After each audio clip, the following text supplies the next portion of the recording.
ያው በገና የመጸለያ እግዚአብሔርን የማመስገኛ መሳሪያ እንደመሆኑ ያው የምንጸልየው እግዚአብሔርን የምናመሰግነው የአብይ ጾም ጊዜ ጠብቀን አይደለም እና ይህ ሊሆን የቻለበት በገናው እንደ ጊዜው ከትውልድ ትውልድ እየተላለፈ ብዙ ሺህ ዓመት የቆየ ሆኖ የአብይ ጾም ደግሞ በተወሰነ ጊዜ የሚቀርብ በመሆኑ ነው እና ከዚህ ጋር የተዛመደው ዘመናዊነት ወደ ሀገራችን ሲመጣ ማለት ነው።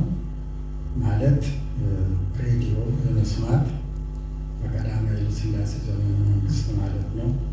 የመጀመሪያ ጊዜ ያው በየአደባባዩ እንጨቶች ተሰክተው የድምፅ ማጉያ ተደርጎ ሰው ለተወሰነ ሰዓት እየሄደ እዛ ዜናም ሆነ ሙዚቃ ያዳምጥ ነበረ። ከዛ ዘመናዊነቱ እየጠነከረ ሲመጣ ሁሉም በየሰው ቤት ሬዲዮ ሲገባ ያው ሬዲዮ ማዳመጡ ተለመደ ማለት ነው እና የአብይ ጾም በሚመጣበት ጊዜ በሬዲዮ የሚተላለፉት የተለያዩ ሙዚቃዎች በሙሉ ይቀርና የበገናና ረቂቅ ሙዚቃ ተብለው የሚጠሩት ብቻ እንዲሰሙ ይደረግ ነበር። የአብይ ጾም ጊዜ ብቻ ነው። ይህም የሆነበት ያው በዚህም ጊዜ ምዕመናን የእምነቱ ተከታዮች በብዛት ወደ ቤተ ክርስቲያን የሚመላለሱበት የሚለብሱትን የሚበሉትን ሁሉ ቀይረው ቀንሰው ስለሆነ የበገና ድምፅ ደግሞ ከዚህ መሳሪያ የሚወጣው የሰውን መንፈስ የመግዛት ጸጥ እንዲሉ የሚያደርግ በመሆኑ በዚህም ጊዜ ቢሰሙ ጸሎታቸውን ያጠነክርላቸዋል፣ ያረጋጋቸዋል፣ በስርዓት ሊያደርጉ ይችላሉ በሚል ነው ያ ነገር አብይ ጾም ጊዜ የበገና ዜማ እንዲሰማ የተደረገው እንጂ ቅድም እንደገለጽኩት የመጸለያ መሳሪያ እንደመሆኑ ሁልጊዜ ነበር የምንጸልይበት ማለት ነው። ይህንን ካልኩ ያው በበገና በተለይ ሃይማኖታዊ በዓሎች ባሉበት ዋና ዋናዎቹ በሆኑት የሚዜሙ ቃሎች አሉ። አሁን ያው የአብይ ጾም ወደ መጨረሻው ጋር የደረሰ ነው። ሆሳዕና ያው ከዛ በኋላ ሰሞነ ሕማማት ተብሎ በቤተ ክርስቲያንም በየአካባቢው የሚደረጉት ነገሮች ሁሉ ብዙ ይቀንሳሉ እና የሆሳዕና ዕለት ጌታችን መድኃኒታችን ኢየሱስ ክርስቶስ በአህያ ላይ ተቀምጦ ወደ ከተማ የገባበት መሆኑን እና በዛን ጊዜ በተለይ ሕፃናት እያጨበጨቡ ሲቀበሉት የነበረውን ስለሱ የሚገልጸውን ዜማ አሰማለሁ እና መጨረሻ ላይ ደግሞ እሱን ካልኩ በኋላ ከተፈቀደልኝ አንድ የሚያስብ ነገር ለመናገር እፈልጋለሁ። ልጨርስና እጠይቃለሁ።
ስለዚህ ይፈቀድልኛል ወይስ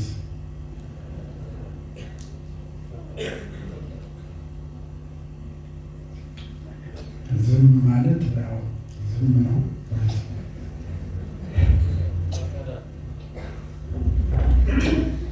ነገሩ ምንድን ነው?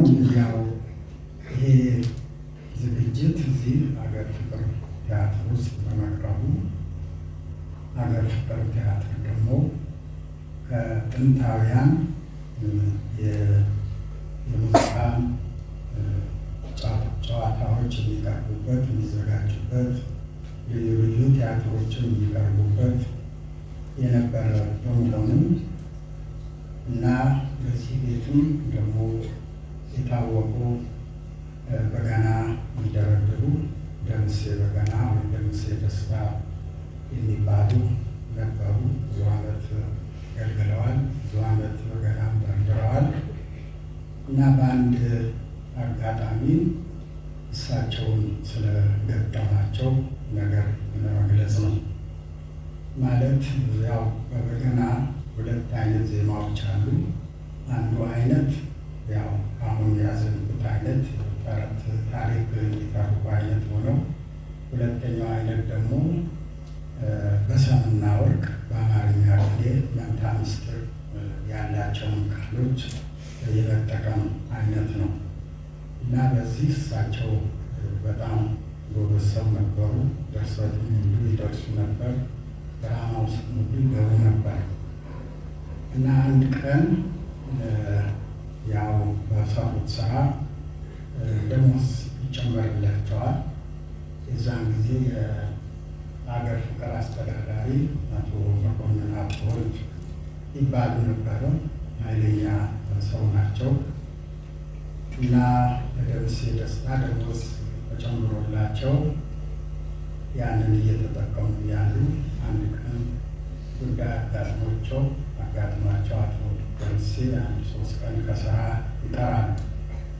ሲቀሩ በቀረበት የተጨመረልህ ደሞዝ ተቀንሷል አይሰጥህም ብለው ይሏቸዋል። ቢለምኗቸው በቃ ቃሌ ቃል ነው አይቻልም ብለው ይሏቸዋል። በዚህ ጊዜ አቶ ደምሴ እንደዚሁ ጉባኤ በነበረበት እሳቸውን ከፊት ለፊት እዚህ ተቀምጠው እያዳመጡ ያሉ አወጣኝ ስል አወረድከኝ ወይ? እንግዲህ በሰማይ መኮንን አለ ወይ ይላል።